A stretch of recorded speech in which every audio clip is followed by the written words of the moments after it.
They say blood never lies. But what if love, sacrifice, and destiny tell a different story? A son torn between two mothers, a village divided by truth and survival, and a DNA test that left more questions than answers. This is the story of two mothers, one son, the DNA test that shocked a village. Michael was a child torn by fate, a boy ripped from the arms of his poor mother after his father's death, only to return years later as a wealthy man to face a truth that would divide an entire village. Two women stood before him, both claiming to be his mother, but only one could be right. Why did destiny choose to test him this way? How could two women carry the same claim? And what truth would a single DNA test reveal to a world already watching in disbelief? Michael's life began in sorrow. His father, once the pride of their small village, died suddenly, leaving his mother, Mama Grace, in despair. She clung to her only son, vowing to protect him. But poverty is merciless, and promises are fragile when tested by hunger. Mama Grace went days without food so Michael could eat. She sold her late husband's tools just to buy him notebooks. The villagers pitied her, but they also whispered, "She cannot raise him alone." The whispers grew into action. Wealthy relatives from the city arrived with shiny cars and sharper tongues. They told her, "You love him, but love is not enough. We can give him the life you never can." Mama Grace begged, wept, and fought, but her arms, though strong in love, were weak against wealth. They pried Michael from her grip. He screamed her name as the car carried him away, while Mama Grace fell to the ground clutching his small slippers. But elsewhere another story brewed. Mama Esther, a fiery market woman, gave birth on the same night tragedy struck Mama Grace's home. But illness consumed her, leaving her bedridden. When she finally awoke, her child was gone. Villagers said the baby died. Others whispered he was taken. Mama Esther never believed their words. She carried that suspicion like a scar, vowing one day the truth would surface. Two mothers, one boy. But destiny does not write in straight lines, it writes in storms. Years later, Michael, now a man of power and wealth, returned. He expected reunion, but instead he was dragged into a battlefield of love, lies, and legacy. Two mothers pulled at him, each with tears, each with claims. And in that moment, the past refused to stay buried. The village erupted. Was Michael Mama Grace's long-lost son, the boy ripped from her arms? Or was he Mama Esther's stolen child, whose disappearance was never explained? Only one truth could stand, but which one would survive the test of blood? And so, the question hung heavy in the air. Why would fate return him only to divide him again? How would the truth be proven? And what secret would finally shatter the village forever? Michael grew in the city surrounded by wealth, but not by love. The relatives who took him promised him education and opportunity, but what they gave was discipline without warmth, structure without compassion. He ate at fine tables, wore pressed clothes, and sat in classrooms where teachers praised his brilliance. But at night, when the lights went out, the silence whispered the name of a mother he could not forget, Mama Grace. He was told repeatedly, "Forget your village. Forget your past. We are your family now." But memory does not obey orders, and blood does not forget its root. Michael carried the image of his mother's tear-streaked face, the sound of her voice calling his name, the slipper she pressed into his hand before he was taken. They told him to bury it, but it grew inside him like fire waiting for air. Years passed and Michael rose like a star. In university he was sharper than his peers, his hunger for success unmatched. He built businesses from scraps, seized opportunities others ignored, and turned failures into lessons. By 30 he was a wealthy man, driven, admired, envied. The world saw a confident billionaire in the making, but inside he was still the boy who longed for his mother's embrace. Women came into his life, but he held them at arm's length. They saw the money but they did not see the void. He trusted no one fully, for he had learned early that people who claimed to love you could also take you away from what you love most. Yet his success was undeniable, his empire growing so vast that newspapers called him the son of fortune. But even fortune could not silence the ache of absence. Every milestone, every deal closed, every car bought, every applause earned felt incomplete. At the height of his success, Michael stood in his penthouse, staring out at the glittering city lights and whispered, "Mama, do you still think of me?" The thought gnawed at him. What if she was still alive? What if she was waiting? What if the years had turned her hair gray, her back bent, her body frail, all while longing for the sun ripped from her arms? The image tormented him. He could no longer stay away. With all his wealth, he could rebuild the home she lost, restore the dignity taken from her. But he did not know that returning would not bring peace, it would unleash a storm. Michael made a decision. He would go back to his village. But he did not return as the broken child who left. He returned as a man whose name carried weight, power, and questions no one wanted answered. The stage was set, but destiny had its own script. And as his car rolled toward the red earth roads of his childhood, whispers awaited him. Whispers of Mama Grace, but also of Mama Esther, the woman who had waited just as long with a claim that would divide everything. Michael's name was already a rumor in the village before his car touched the dusty road. Some called him the son of fortune. Others whispered he was the boy who abandoned his roots. But no one knew what he truly sought, a mother's embrace he had been denied for decades. The sleek black SUV rolled past mud houses and wide-eyed children who had never seen such wealth so close. Women dropped their water pots to stare, men left their games of drafts to gather. The village, once slow and sleepy, buzzed with whispers. Is it him? The boy who left. The boy who became rich. Michael stepped out, his tailored suit a stark contrast to the barefoot children who followed him. But beneath the polished fabric, his heart beat like that of the same small boy ripped from his mother's arms. He wanted one thing, to find her, to kneel before her, to say, "Mama, I never forgot you." He asked for Mama Grace, the woman he remembered in tears, and the crowd guided him through narrow paths. Each step was heavy but hopeful. And then he saw her, older, frielier, with silver in her hair, sitting before a clay house. She looked up, her eyes locking on his, and for a moment time collapsed. "Mama," he whispered. She rose slowly, her body trembling. "My son." The embrace that followed silenced the village. People wept openly. But even as Michael held her, feeling the years of pain dissolve, another voice pierced the air. "He is not your son." The crowd gasped. A woman stepped forward, strong, fiery, eyes burning with decades of anger. It was Mama Esther. She pushed through the villagers, her voice rising. "This man is mine.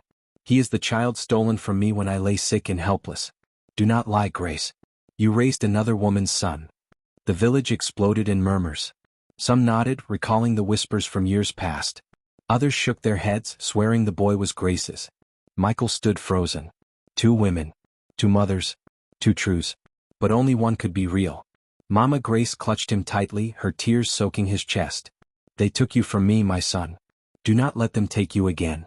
But Mama Esther stretched her arms toward him, her voice breaking. "Look at me, Michael. Look into my eyes. I carried you in my womb, I bled to bring you into this world.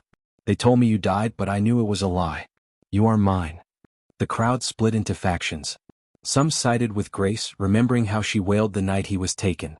Others sided with Esther, whispering that her child had vanished mysteriously. Michael's mind spun. Memories of slippers, lullabies, and his mother's face warred with the possibility of another truth buried deep in the past. But the voices around him grew louder, harsher, demanding clarity. "We must know the truth," someone shouted. Another yelled, "Bring the elders." Two women clung to him. Two stories demanded to be heard. And Michael, the boy who returned as a man, realized his search for peace had only opened the door to chaos. Michael stood in the center of the village square, but he no longer felt like the wealthy man who had arrived in triumph. He felt like a child again, pulled by two forces too powerful to resist. One woman clung to his right hand, the other to his left. And around them, the village roared like a storm. The elders were summoned, their walking sticks tapping against the hard earth as they made their way through the crowd. Men leaned forward, eager for judgment. Women murmured among themselves, some wiping tears. Children clung to their mothers' wrappers, sensing that history itself was unfolding before their eyes. Elder Okon, the oldest man in the village, lifted his hand for silence. His voice cracked with age but carried the weight of authority. "This matter is not small. This is blood, and blood does not wash away. But love can confuse the heart. We must hear the truth." Mama Grace stepped forward first. Her voice trembled but did not falter. She recounted the night her husband died, the days of hunger, the nights of tears, the moment Michael was taken from her arms. She pointed to witnesses, neighbors who had seen her fight, villagers who remembered her wailing. Tears rolled down her face as she held out the worn slippers Michael had once worn, the only proof she had kept for decades. The crowd murmured in her favor. But Mama Esther rose, her tone sharper, fiercer. She told her story, the sickness that nearly killed her, the whispers that her child had died, the doubts that had never left her heart. She accused Grace of raising a child that was never hers. "You raised him, yes, but you raised another woman's son. You built love on stolen blood. The crowd gasped. Some nodded in agreement, recalling how suspicious it had been that Esther's baby vanished without explanation. Others defended Grace, arguing that a mother's love was stronger than gossip. But the most shocking moment came when an old midwife, Mama Nkechi, stepped forward, leaning heavily on her cane. "I was there the night Esther gave birth," she said, her voice shaking. "The child was weak but he lived. Then suddenly the baby was gone. They told us he died. But I always wondered." Her words ignited the crowd. Could it be true? Could Michael be Esther's son after all? Michael's head spun. He wanted to scream, to demand clarity, but the voices around him drowned out his thoughts. He looked at the two women, one clutching his memories, the other clutching a mystery that refused to die. Elder Okon finally raised his hand again. "Enough," he thundered. "Words cannot settle this matter. Memories are strong but so are lies. We need proof. And if the truth is buried in blood, then blood must speak." The crowd fell silent, holding its breath. Michael's heart pounded as the elder spoke the words that would decide his fate. "We must call for a DNA test." Michael's name echoed in the square as if it carried the weight of 2 lifetimes. Some shouted it in support of Mama Grace, others cried it in defense of Mama Esther. He was no longer just a man. He was the answer to 2 women's prayers and the reason for their pain. But truth could not be stretched between 2 mothers forever. It had to break. Elder Okon repeated his verdict. "We must call for a DNA test." His words cut through the noise like a blade. The crowd erupted again. Some clapped, others protested. Mama Grace fell to her knees, clutching Michael's hand. "Elders, must love be tested by science? Did I not raise him, feed him, clothe him, fight for him? Is a test stronger than the bond between a mother and her child?" Her tears stained the dust at Michael's feet. But Mama Esther's voice rose above her. "Love is not enough if it is stolen. I carried him in my womb. I bore the pain. If you are truly his mother, let the blood prove it. If you are not, let the truth free him from your hands." The crowd split again, voices clashing like swords. Some cried, "Grace is his mother." Others countered, "Esther has the right to know." Michael stood silent, his chest tight. He loved Mama Grace, the woman whose lullabies still echoed in his heart. But what if Mama Esther's story was true? What if he had built his entire identity on a lie? He looked at both women and felt the ground shifting beneath him. The elders debated long into the evening. Some argued that bringing the science of the city into the village was dangerous, that it would divide families rather than heal them. Others insisted that without proof, the quarrel would never end. Finally, Elder Okon spoke again. "We cannot let this wound tear the village apart. If blood can tell the truth, then let blood speak. Michael, you must decide. Will you submit to the test?" The crowd turned to him, their eyes heavy with expectation. Michael's throat tightened. He thought of Mama Grace's sacrifices, the years she went hungry for him. He thought of Mama Esther's fire, the certainty in her voice, the mystery of her vanished child. He thought of the boy he once was, crying in the backseat of a car as his world was ripped apart. Slowly Michael nodded. "Yes, I will do it. I will take the test." The square shook with reaction. Cheers, protests, cries of relief, shouts of anger. The decision was made, but the peace it was meant to bring only deepened the divide. Mama Grace wept into her wrapper, whispering prayers that love would not fail her. Mama Esther clenched her fists, daring fate to deny her again. And Michael, standing between them, felt the weight of 2 lifetimes pressing against him. The test would reveal the truth, but what if the truth itself became the greatest wound of all? Michael's decision spread through the village like wildfire. Some praised his courage, saying only a true man could face such a test. Others cursed it, whispering that no machine from the city could judge the bond between a mother and her son.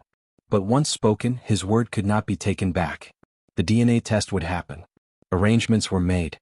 A medical team from the city was called, strangers in white coats who arrived days later, carrying cool boxes, sterile kits, and the air of authority. The villagers gathered around the small clinic, their eyes wide with both awe and suspicion. Science had entered a place where stories and memory had always ruled. Inside, Michael sat between the 2 women. On his right was Mama Grace, her hands trembling, her lips moving silently in prayer. On his left was Mama Esther, her back straight, her jaw tight, her eyes burning with determination. Both women glanced at him, but neither would let go of his hand. The doctor explained the process. Blood samples would be taken, tested, and the truth revealed. Simple words, but heavy with consequence. Michael nodded, but his heart raced.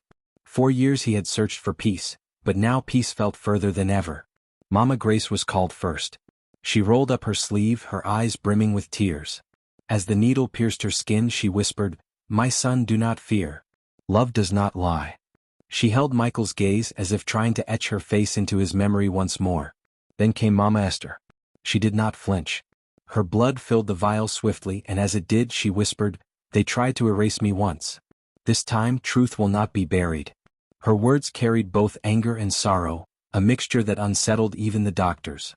Finally, it was Michael's turn. As the needle slid into his arm, his mind wandered back to the night he was taken. The screams, the slippers, the way his mother's voice broke as the car drove away. But now, another voice overlapped. The voice of a woman he barely remembered, whispering from somewhere deep within, "You are mine."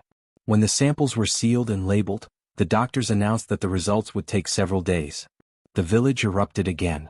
Some demanded immediate answers, others accused the city men of trickery. Rumors spread that money could buy results, that truth itself was for sale.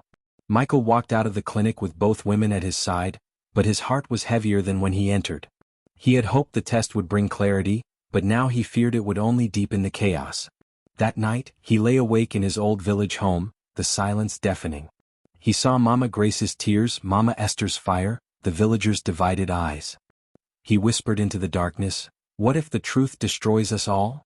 Days later, the doctors returned with envelopes in their hands. The village gathered once more, holding its breath. The results were ready. Michael's name was on everyone's lips the morning the results arrived. The village square overflowed with men, women, and children, faces tense, eyes burning with curiosity. It felt less like a gathering and more like a trial, with Michael as both the accused and the prize. He had hoped for clarity, but the air was so thick with tension it felt like even the earth held its breath. The doctors stepped forward, their white coats gleaming under the hot sun. In one hand, Elder Okon held the sealed envelope that contained the truth everyone demanded. But truth, Michael realized, was never simple. It could heal, but it could also destroy. Mama Grace trembled beside him, clutching the faded slippers she had kept for decades. "My son," she whispered, "trust the years we shared. Trust the love that never died." Mama Esther stood tall, her voice sharp. "Love is not enough. Blood does not lie. Today truth will speak." The crowd pressed closer, murmuring prayers, curses, and hopes. Some children sat on rooftops to catch a glimpse. For them, this was history, a moment their grandchildren would hear about. Elder Okon's hands shook as he tore the envelope open. The paper crackled, and every sound in the square died. He adjusted his glasses, his lips moving slowly as he read. Finally, his voice rang out. "The test shows that Michael is the biological son of Mama Esther." Gasps erupted. Some women screamed, others fainted. Mama Grace fell to the ground, her wails echoing across the square. She clutched the slippers, beating the earth with them as if trying to wake from a nightmare. "No, no, this cannot be." Mama Esther raised her hands to the sky, tears streaming down her face. "I knew it. They stole him from me, but God has returned him. My son, my blood, my child." She rushed toward Michael, trying to embrace him. But Michael did not move. His legs felt like stone. The woman who raised him was weeping in the dust. The woman who claimed him now cried in triumph, and the village divided once more. Some shouted, "The test has spoken. Blood has proven it." Others argued, "But what of love? What of the years Grace suffered for him?" Michael's chest burned with confusion. The truth was supposed to bring peace, but instead it had torn him in two. He looked at Mama Grace, frail, broken, begging with her eyes, and then at Mama Esther, strong, fiery, demanding recognition. Elder Okon raised his staff. "The matter is settled. The son belongs to Esther." But even as the words left his lips, another voice broke the air. It was the old midwife, Mama Nkechi. She stepped forward, her cane shaking, her face pale with fear. "Elders," she said, her voice cracking, "you think the truth has been spoken. But there is something none of you know. Something that even this test cannot explain." The crowd gasped again. Michael froze. What could she mean? Michael's head throbbed as Mama Nkechi's voice cut through the chaos.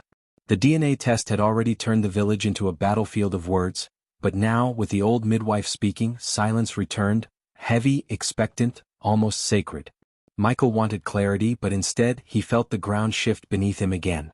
Mama Nkechi, bent with age yet commanding in presence, raised her trembling hand. I have held this burden for too long, she said, her voice quivering yet strong.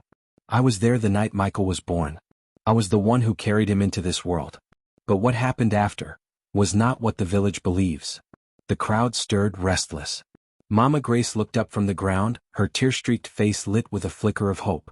Mama Esther frowned, her jaw tightening. The midwife steadied herself on her cane. 2 children were born that night. Twins. Gasps shot through the crowd. Michael staggered back as if struck. Twins? How? Why has this never been said? Mama Nkechi's eyes glistened. Because one child was taken away before the sun rose. The powerful men who came that night gave orders. 1 child to remain, 1 to disappear. They claimed it was for the child's safety, but I knew there was more. I was sworn to silence under threats to my life. The villagers broke into wild murmurs. Some shouted accusations, lies. She's too old to remember. Others hissed, she has no reason to lie now. Michael's heart pounded. Are you saying I had a brother? Or, are you saying I am not who I think I am? The midwife looked straight into his eyes, her voice heavy. The truth is more complicated. 1 child was placed in Grace's arms. The other was claimed by Esther's kin. Records were destroyed, memories buried. But somewhere in the chaos the identities were mixed.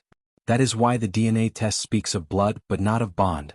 1 of you belongs to Grace, 1 to Esther, but no one can say which without uncovering what happened to the second child. The square exploded. Some shouted that Michael was a twin lost to time, others that the midwife was covering up old sins. Mama Esther shook her head violently. This is madness. A trick to undo the truth already revealed. But Mama Grace crawled to her knees, clutching the slippers. No. It explains everything. Why I felt him slip away, why I doubted my own arms. Oh, my son.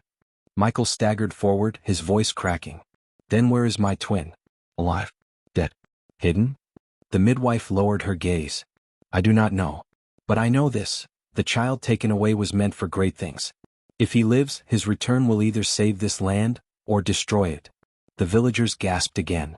The DNA test had divided them, but the midwife's secret threatened to tear the very fabric of their history apart. Michael clutched his chest.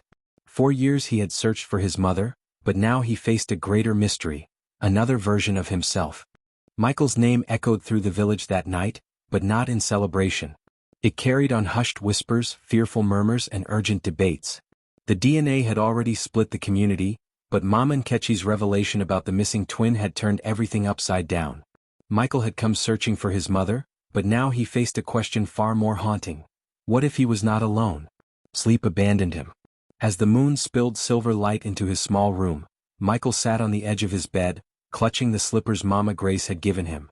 1 slipper fit perfectly, but the other felt too tight, as though it had been meant for someone else. The detail gnawed at him, but he pushed it aside. By morning he went to Mama Nkechi. The old midwife sat by the fire, staring into flames as if searching for answers long buried. Tell me everything, Michael demanded, his voice trembling. If there was another child, where did he go? Who took him? The midwife sighed. I was young, poor, and afraid. Men with power and soldiers at their side ordered me to keep silent. They said 1 child belonged to the wealthy kin of Esther's late husband, and they would raise him in secret. The other child was to remain in the village under Grace's care. But something happened that night. Papers were burned, names were switched. I no longer knew which child was which. Michael clenched his fists. So all this fighting between Grace and Esther, all this pain, it might be because of a mistake made decades ago? The midwife nodded slowly. Not a mistake. A plan. Someone wanted this confusion.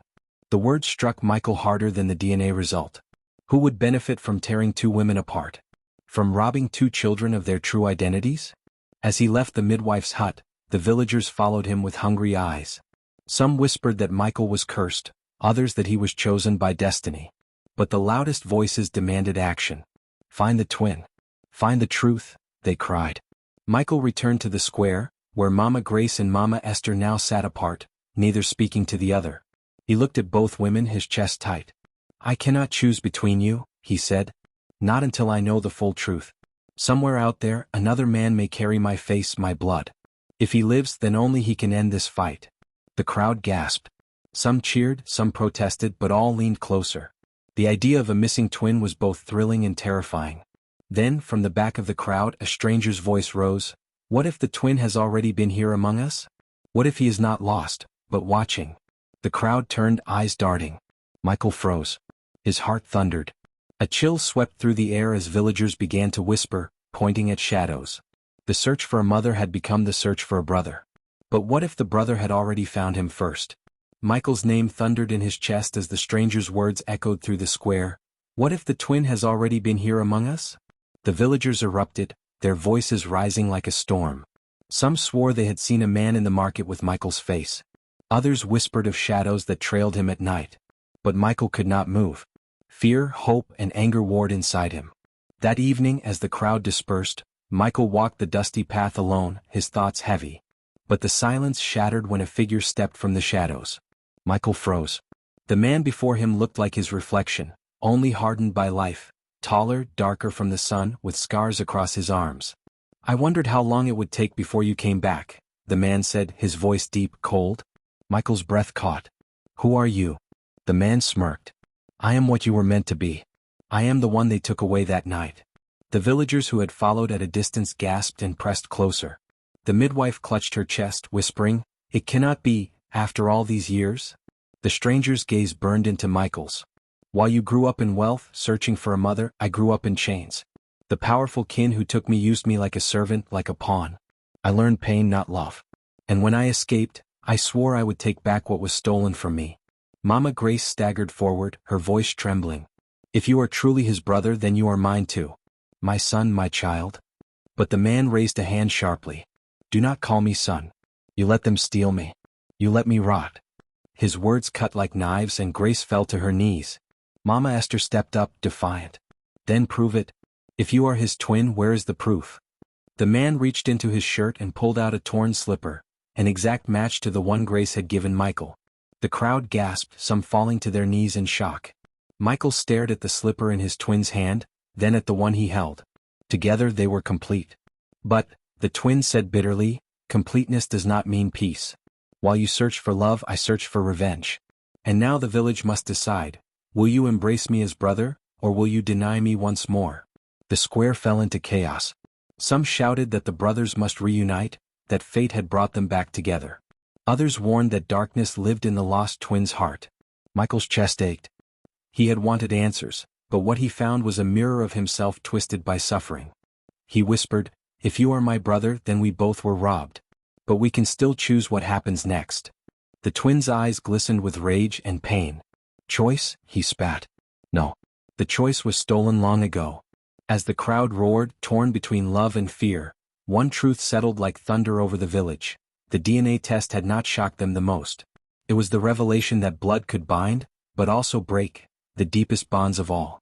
And in the silence that followed, no one knew whether the reunion of the two brothers would heal the land, or destroy it forever.